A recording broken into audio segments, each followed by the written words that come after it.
Все, тачку запустил, прогрелась до винта. Это стук идет не от конденсатора, это сами шестерни распредвалов гремят у вас. Звук идет прям из датчиков с обоих. Так, все, запускается с полпина. Здесь ничего не течет, все сухо.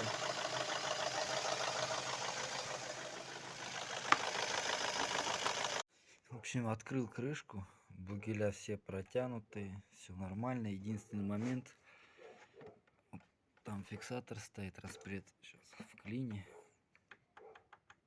Шестерня, смотри, ходит. А это как на пружине, потяжелее. Это легко прям.